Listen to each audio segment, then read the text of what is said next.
ॐ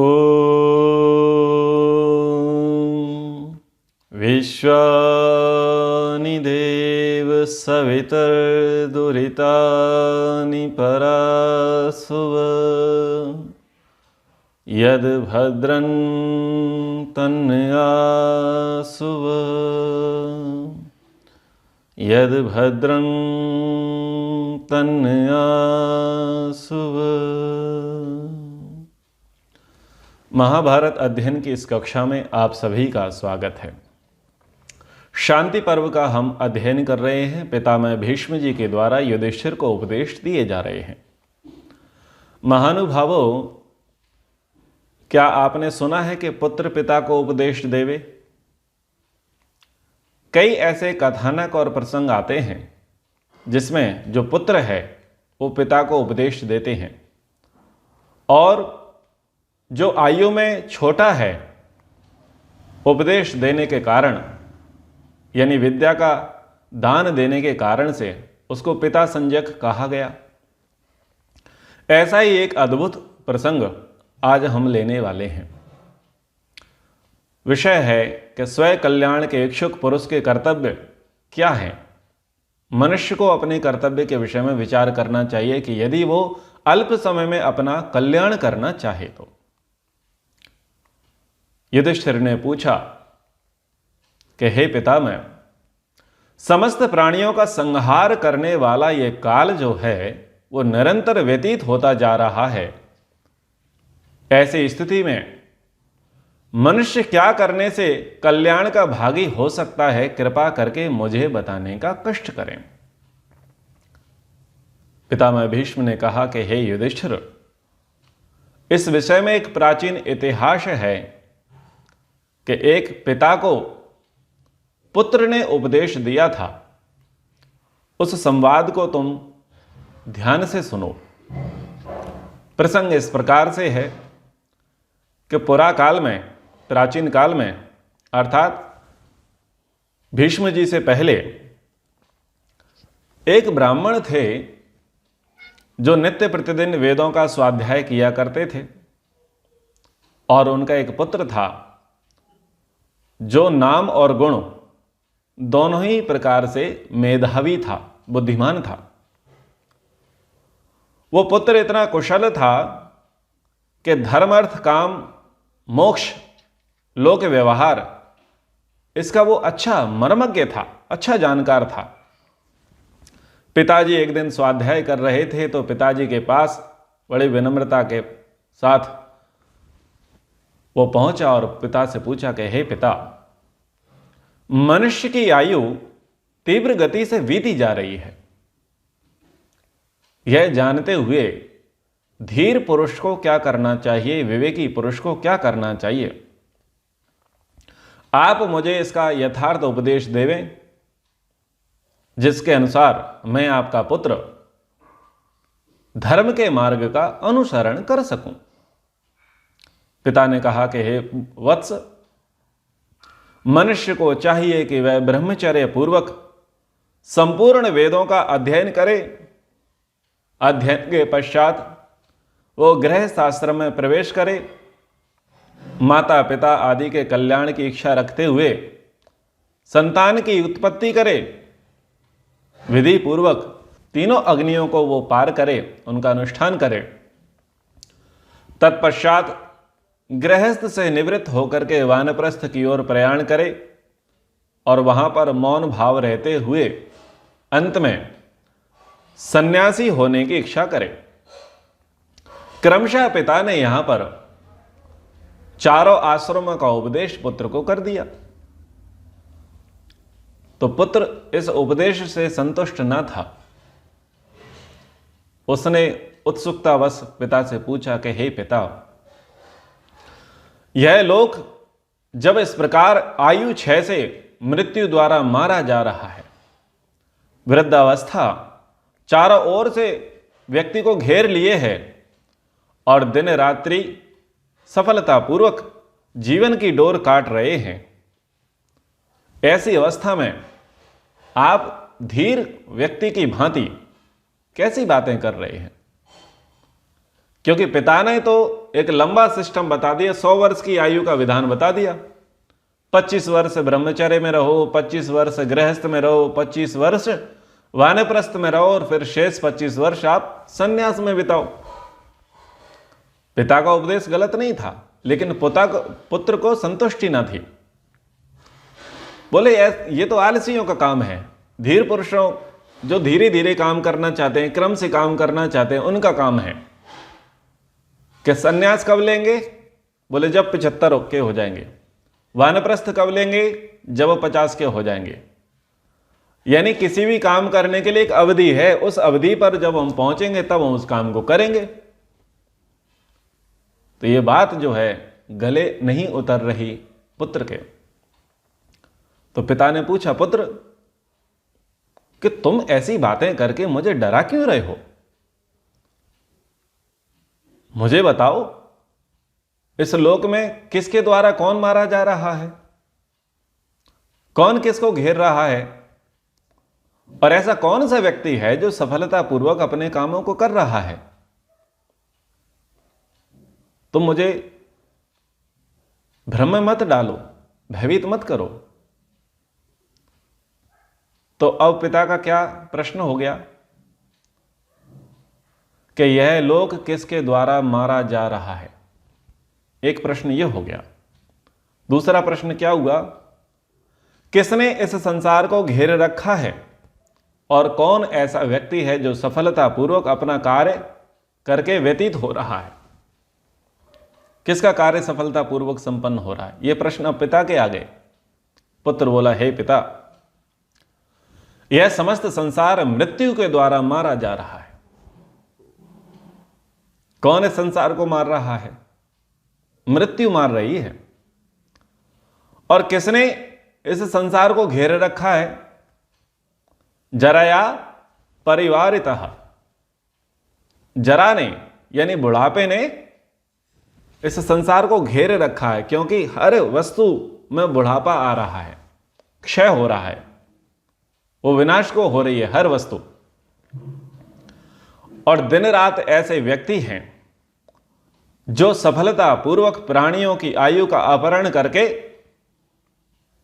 अपना कार्य कर रहे हैं। कितनी अद्भुत बात कही। संसार किसके द्वारा मारा जा रहा है? मृत्यु के द्वारा मारा जा रहा है। संसार को किसने घेर रखा है? बुढ़ापे ने। और कौन अपना काम कर रहे हैं? विधिवत दिन रात ये अपना काम कर रहे हैं, और मनुष्य जैसे कि तैसा ठगा जा रहा है।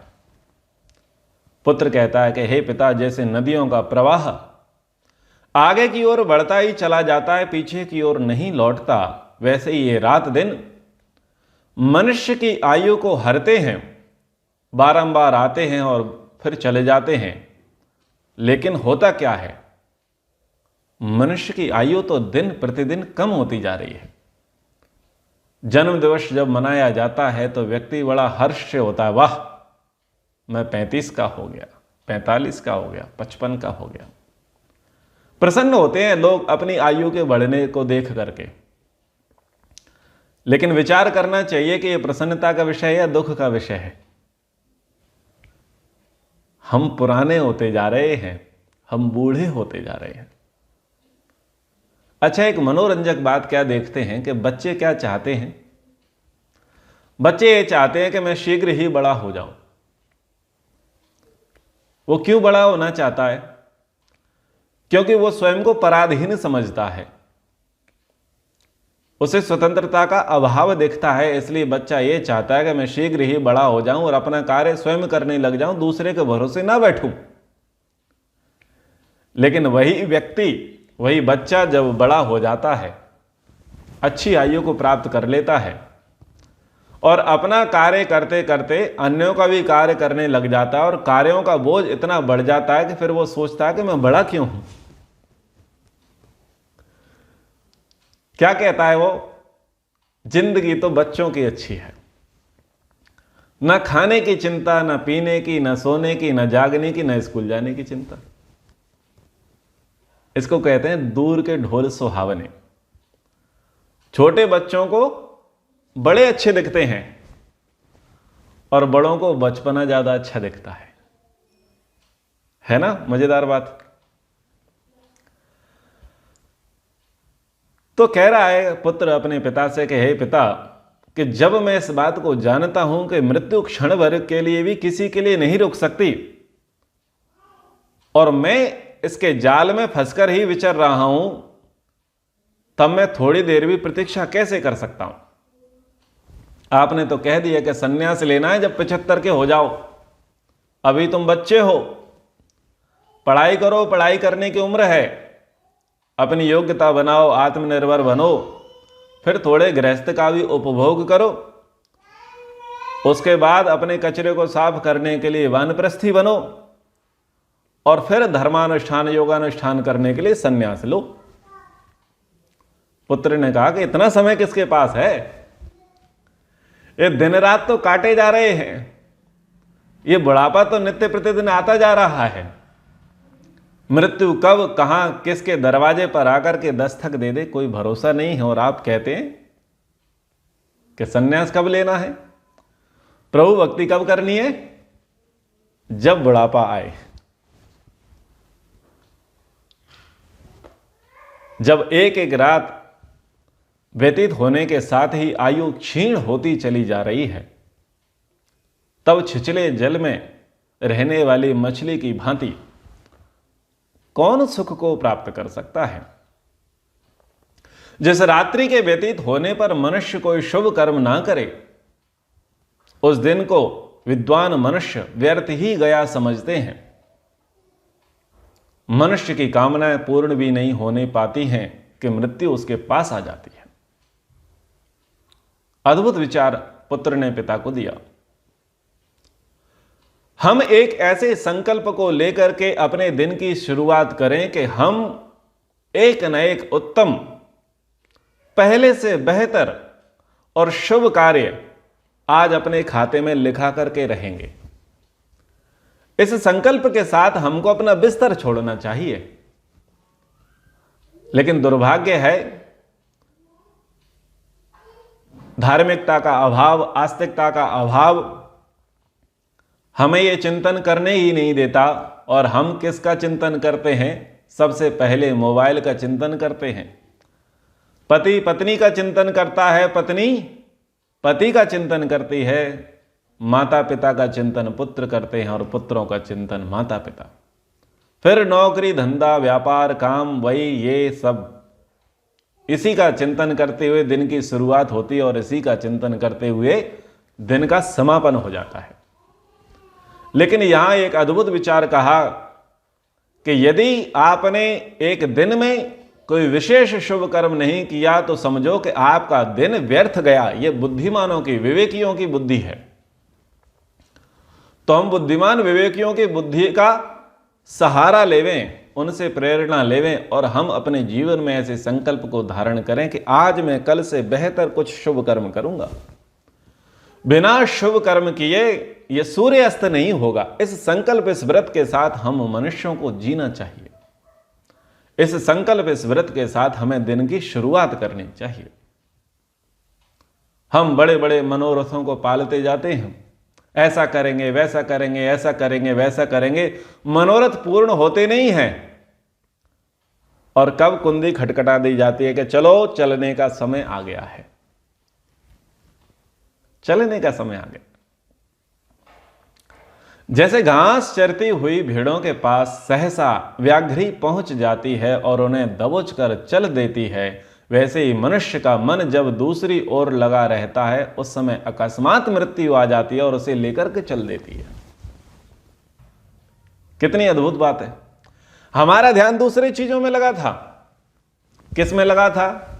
बोले अभी हम तीर्थ यात्रा पर जा रहे हैं, हम मध्य प्रदेश में हैं और हमें कहां जाना है? आज दिल्ली जाना है। दूसरे कामों में मन लगा है। खिलाड़ी को खेलने जाना है, विद्यार्थी को पढ़ने जाना है, व्यापारी को व्यापार करने जाना है और काम करने वाले को काम पर जाना है, नौकरी वाले को ऑफिस जाना है। मन दूसरी चीजों में डाइवर्ट है कि हमें यह काम करना है और पीछे से मृत्यु आती है और लेकर के चल देती है। पीछे से आएगी और लेकर के चल देगी। हम किस विश्वास से निकलते हैं कि अपनी मंजिल पर पहुंचेंगे और अपना काम करके लौट के आएंगे, इस विश्वास के साथ निकलते हैं। लेकिन हम ये मानने के लिए तैयार नहीं होते कि हम लौटेंगे भी या नहीं।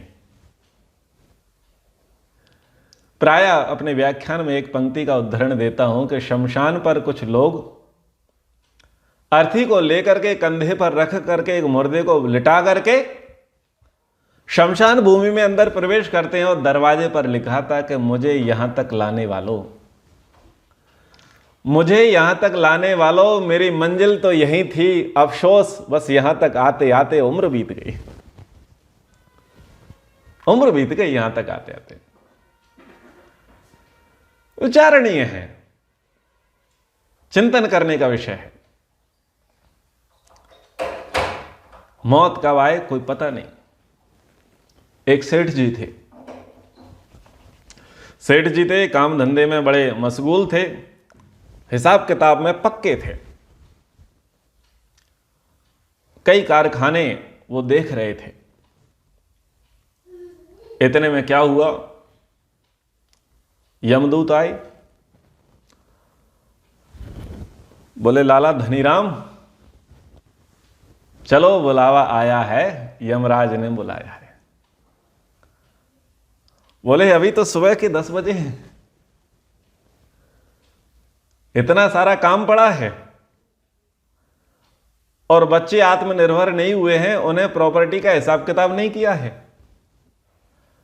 कुछ से लेना बाकी है और कुछ को देना बाकी है, कुछ माल आने वाला है, कुछ भेजने वाले हैं। और भगवान अभी तो हमने कुछ भगवान का नाम ही नहीं लिया, वो काम भी बाकी है, थोड़ी तीर्थ यात्राएं भी बाकी हैं, कुछ स्वाध्याय चिंतन मनन बाकी है। अरे कुछ तो मोहलत दो, अगले साल आ जाना, मैं इस शेष काम को तो निपटा लूं, 1 वर्ष बाद आ जाना, इतना तो अवसर दे दो। मैं आपसे इतनी प्रार्थना करता हूं, कम से कम मुझे अपनी जिम्मेदारियां तो पूरी करने दो। यमदूत बोलते हैं ना महाराज ना, समय आ चुका है, इसलिए हम आ चुके हैं और अब आपको चलना पड़ेगा। बोले भले मानस, तुझे मेरी समस्या दिखती नहीं है, कितना सारा काम पड़ा है, तुझे कहना है चल चल चल। अरे चलना ही है तो चल जाएंगे ना, हमें कौन सा है रहना है। अरे जो आया है वो जाएगा, ये हमें पता है, हमने जन्म लिया है, मरेंगे भी हमें पता है। पर इतनी भी जिद ना करो, 1 वर्ष का समय नहीं दे सकते तो कम से कम 1 महीने की मोहलत तो दो, तब तक कहीं और चक्कर लगा करके आ जाओ, किसी और ग्राहक को ढूंढ लो। और चलो आप आए हैं तो खाली हाथ तो जाओ मत, ये मेरी ओर से सप्रेम भेंट आप लेते जाओ, फिर आना। बोले सेठ जी नहीं धनीराम महाराज, बात नहीं बनेगी, आपको तो चलना ही पड़ेगा। धनीराम महाराज ने बोला कि ऐसा है, 4 फैक्ट्री हैं, 1 फैक्ट्री का दान करता हूं। बोलो 1 फैक्ट्री का दान करता हूं, 3 में इनको डिस्ट्रीब्यूट कर दूंगा, पर 24 घंटे का समय दे दो। 1 फैक्ट्री देने के लिए तैयार हैं धनीराम जी महाराज। बोले ना, हम लेकर के क्या करेंगे। बोले मैं आधी संपत्ति का दान करता हूं, धर्मार्थ दान कर दूंगा। बोलो क्या करना है, प्याऊ लगवाना है, गुरुकुल खुलवाने हैं, गौशाला खुलवानी है, सड़क बनवानी है, सैनिकों को अस्त्र शस्त्र के लिए अर्थ देना है। मैं आधी संपत्ति देने के लिए तत्पर हूं, पर मुझे आधे दिन का समय दे दो। बोले ना, समय हो चुका है, आप बातों में समय बर्बाद मत करिए, आपकी घड़ी आ चुकी है।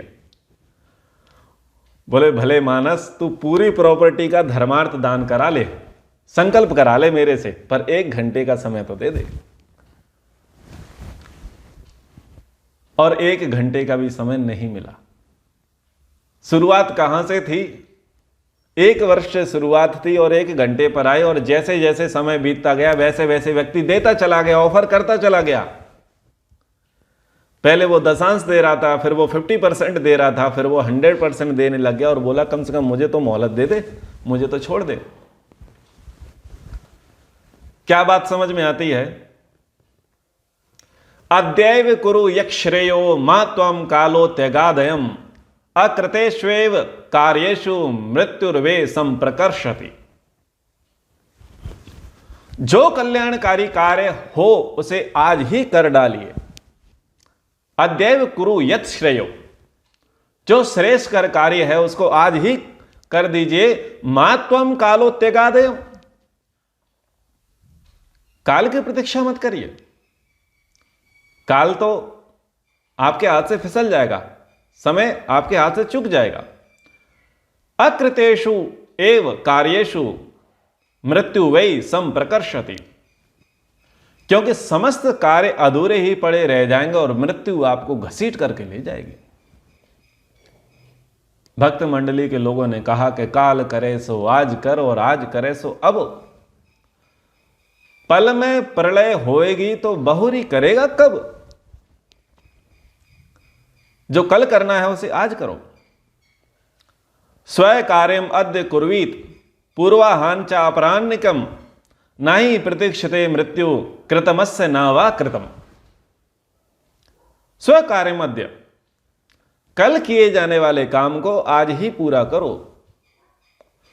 पूर्वाहनम च अपराह्निकम, और जिसे आपको सायंकाल को करना हो उसे प्रातः काल ही कर डालो। ना ही प्रतीक्षते मृत्यु, क्योंकि मृत्यु किसी की प्रतीक्षा नहीं करती। कृतमस्य न वा कृतम, आपका कुछ काम बाकी रहा या पूरा हुआ, मृत्यु प्रतीक्षा नहीं करेगी। इसलिए आप समय की प्रतीक्षा ना करें। और लोग मुहूर्त दिखाते हैं 6 महीने का। पंडित जी महाराज पत्रा में कुछ अच्छा सा मुहूर्त देखो। क्या मुहूर्त देखें? बोले भागवत करानी है, रामायण का पाठ कराना है, गीता जी का पाठ कराना है। तो पुराणों में तो ऐसे चलता है, पौराणिक जगत में मुहूर्त दिखाए जाते हैं शुभ कर्म के लिए, और वैदिक जगत में डेट ली जाती है कि नहीं नहीं वो बच्चे तो अभी अमेरिका में हैं और बहू कनाडा में है। हमारे आर्य समाज थोड़े अपडेट कुछ वीवीआईपी टाइप के होते हैं, तो उनके वीवीआईपी नखरे होते हैं। अमेरिका में है, कनाडा में है, तो वो आ जाएंगे तब आचार्य जी आप आ जाना और एक कुछ वेद पारायण यज्ञ कर लेंगे, कुछ वेद कथा कर लेंगे, कुछ उपनिषद प्रसंग कर लेंगे। और हमारे वीवीआईपी लोग बोले आचार्य जी बुधवार को क्यों आए? आपको तो संडे को आना चाहिए था ना। क्यों? अरे संडे को ही फुर्सत होती है और संडे ही आर्य समाज खुलता है, तभी आपको 40-50 लोग मिल पाएंगे। आप तो बुधवार को आ गए। क्या लगता है हमारे पास मुहूर्त नहीं है? हम भी मुहूर्त देख करके चलते हैं महाराज। संडे को 7 से 9 ही धर्मार्थ काम शुरू होता है। हम दूसरों पर उंगलियां उठाते हैं ना पौराणिकों पर, के मुहूर्त देखते हैं। आर्य समाजी मुहूर्त नहीं देखता, उसका मुहूर्त फिक्स है। अपने घर में नहीं करेगा, अपनी छतकाली नहीं करेगा, आर्य समाज की छतकाली करेगा। रविवार को जाएगा। हम इतनी सारी यात्राएं करते हैं, तो यदि हम वर्किंग डेज में आ जाएं तो भगवान भोजन के लाले पड़ जाएं। व्यक्ति अतिथि सत्कार करने के लिए तैयार नहीं है, पारिवारिक सत्संग करने के लिए तैयार नहीं है। क्यों? बोले ऑफिस टाइम है, वर्किंग डेज है। तो बोले आचार्य जी आपको आना है तो अर्ली मॉर्निंग आ जाओ या फिर 9 PM आओ, मतलब हम इस समय आए। आओ तो रह लो, कोई दिक्कत नहीं है। दिन भर आप अपने कमरे में रहना या घूमना, हम आपको या तो सुबह मिलेंगे या शाम को मिलेंगे। जय हो, धन्य है आप। बताओ मुहूर्त दिया जा रहा है कि नहीं? अरे महाराज कम से कम सोचो, अतिथि तुम्हारे पास आए हैं। ये नौकरी धंधा व्यापार तो तुम्हारा रोज का है, ये तो रोज का नहीं है ना। रोज अतिथि शास्त्रीय आचार्य पुरोहित तो आपके दरवाजे पर नहीं आ रहे। पर नहीं, हम प्रोटोकॉल पूरा फॉलो करेंगे। हम संडे को ही, हम टस से मस नहीं होना चाहते। तो हम भी देखें कि कहीं ना कहीं ये मुहूर्त हमारा भी चल रहा है। फर्क इतना है कि वो लोग पंडित जी से मुहूर्त दिखाते थे, आप अपने शेड्यूल का मुहूर्त बताते।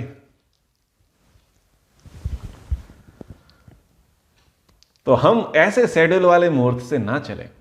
जब समय मिले तब हमें कर लेना चाहिए। यवैव धर्मशीला स्याद नित्यम खलो जीवितम कृते धर्मे भवेत कीर्ति प्रेते चावै सुखम। यौवन अवस्था में ही सबको धर्म का आचरण करना चाहिए, क्योंकि जीवन निसंदेह अनित्य है। पीपल के पत्ते ऊपर तेरा ठौर ठिकाना है, ना जाने किस वक्त जिस घड़ी छूटकर मिट्टी में मिल जाना है। पर नहीं, हम तो पूरे मुहूर्त से चलेंगे। बेटा की यही तो समस्या थी। पिता ने उपदेश किया कि सन्यास कब लेना है? 75 वर्ष में। अभी तू कौन है? ब्रह्मचारी है, मेरे जिगर का टुकड़ा है, मेरा जिगर का टुकड़ा है। तो अभी तो हम चाहते हैं कि तू गृहस्थी बसाए, अच्छी सुंदर बहू लाए और 4 6 8 10 नन्हे मुन्ने बच्चे करे, हमको दादा बनाए, और जब हमारा राम नाम सत्य हो जाए और तुम बूढ़े हो जाओ तब तुम बाद में बेटा जाना वानप्रस्थ संन्यास के लिए, लेकिन अभी तू ऐसी बातें मत कर। तो बेटे को यही बात चिढ़ रही थी कि आप धर्मार्थ काम के लिए आप मुझे क्या समय दे रहे हैं? जब बाल पक जाएं, जब इंद्रियां शिथिल हो जाएं, जब शरीर का सामर्थ्य घट जाए, आप मुझे वो उपदेश दे रहे हैं। पिताजी मुझे पच नहीं रहा। इसलिए बेटा ने कहा कि यौवन अवस्था में ही सबको धर्म का आचरण करने की तैयारी कर लेनी चाहिए, क्योंकि जीवन तो 100% अनित्य ही है। धर्माचरण से संसार में मनुष्य की कीर्ति का विस्तार होता है और परलोक में भी उसे स्थायी सुख मिलता है। वास्तव में सुख धर्माचरण से मिलता है, पैसे कमाने से सुख नहीं मिलता। कितने सारे लोगों को आप और हम देखते हैं, वो हाय टकाटक टकाटक चलता है उनका। टकाटक सॉफ्टवेयर नहीं, टका धर्म टका कर्म टका ही परमम पदम यस्य ग्रहे टका नास्ति हा टक टका टकायते। टका धर्म यानी टका यानी पैसा, टका धर्म टका कर्म टका ही परमम पदम, और यस्य ग्रहे टका नास्ति हा टक टका टकायते। पैसा ही धर्म है, पैसा ही कर्म है, पैसा ही परम पद है। और जिस व्यक्ति के घर में पैसा नहीं तो उसके घर में खटपट टप टप टप होती रहती है।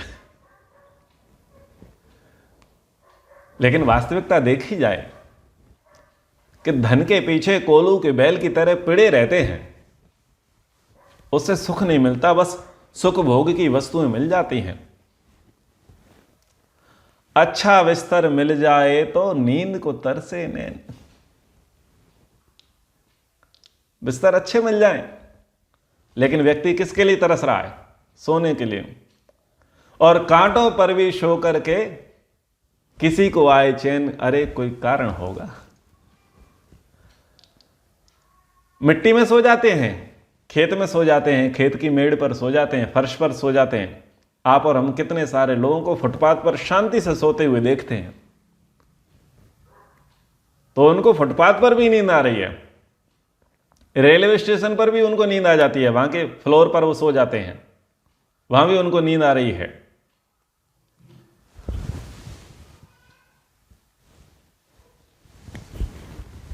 लेकिन अच्छा सोफा है, अच्छा डेकोरेशन है, नींद नहीं आ रही।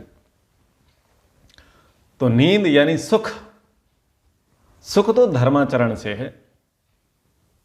दुर्बलम बलवंतम चा शूरम भीरो जडम कविम अप्राप्ते सर्व कामार्थान मृत्युरादाय गच्छति। कोई दुर्बल हो या बलवान, शूरवीर हो या कायर, मूर्ख हो या विद्वान, मृत्यु उसकी समस्त कामनाओं के पूर्ण होने से पहले ही उसे उठा ले जाती है। ठेका नहीं है कि बलवान के यहां नहीं आएगी, विद्वान के यहां नहीं आएगी, धनवान के यहां नहीं आएगी। मृत्यु के लिए सब एक समान। मृत्यु ना अपना देखती ना पराया, न बच्चा देखती ना युवा, न वृद्ध, न स्त्री देखती ना पुरुष। ना ही मृत्यु संत देखती और ना ही मृत्यु दुष्ट देखती। वो तो जब आ जाए तो आगे वाला यानी सामने वाला व्यक्ति कोई कितना ही बड़ा 30 मार खां बना क्यों ना रहे, जाना ही पड़ेगा। ऐसी मृत्यु है। तो कहता है कि मृत्यु जरा च व्याधिश्च दुखम च अनेक कारणम अनुशक्तम यदा देहे किम स्वस्थ एव तिष्ठति। जब शरीर में मृत्यु, बुढ़ापा, रोग और अनेक कारणों से होने वाले दुखों का आक्रमण होता ही रहता है, तब आप स्वस्थ से होकर क्यों बैठे हो? स्वस्थ से होकर के क्या अर्थ था? निश्चिंत होकर के बैठे हो। कब करेंगे? अभी समय बाकी है। समय अभी बाकी है, जब समय आएगा तब कर लेंगे। कई ऐसे लोग होते हैं, कई ऐसे मित्रगण भी मिलते हैं जिनको हम कहते हैं कि भाई कर लो, समय है, समय का सदुपयोग कर लो, पर नहीं करेंगे। हम पूछते हैं आपकी बेचैनी का कारण क्या है, आपके दुख का कारण क्या है, या आप क्या छुपाए बैठे हैं? बोले नहीं बताएंगे। क्या पता आपके बताने से पहले ही आपका शांति पाठ हो जाए या हमारा शांति पाठ हो जाए, तो बताओगे किसे? सुनेगा कौन? अरे भगवान की कृपा से जो समय मिला है, समय का सदुपयोग कर लो। जो करना है कर लो, जो बताना है बता दो, जो साथ लेना है, साथ देना है वो कर लो, जितना धर्मार्थ काम करना है वो कर लो। समय की प्रतीक्षा मत करो। समय आता नहीं है किसी के लिए, समय किसी की प्रतीक्षा नहीं करता। प्रसंग को शीघ्रता से समाप्त करते हैं, समय हो रहा है। देहधारी जीव के जन्म लेते ही मृत्यु और बुढ़ापा उसका अंत करने के लिए उसके पीछे खड़ा हो जाता है। ये समस्त चराचर प्राणी इन दोनों में बंधे हुए हैं। बुढ़ापा और मृत्यु। व्यक्ति का जन्म हुआ नहीं और वो उसके दरवाजे पर पहले से खड़े हो गए। राइट साइड में मृत्यु और लेफ्ट साइड में बुढ़ापा, पीछे पीछे व्यक्ति के चलता है। और जिसका मौका लगता है वो पहले नंबर मार लेता है। बुढ़ापे को मौका लगता है तो वो पहले व्यक्ति को बूढ़ा कर देता है समय से पहले, और मृत्यु का मौका लगता है तो उसे बूढ़ा ही नहीं होने देती, पहले ही लेकर के चल पड़ती है। इसने व्यक्ति को बांध रखा है।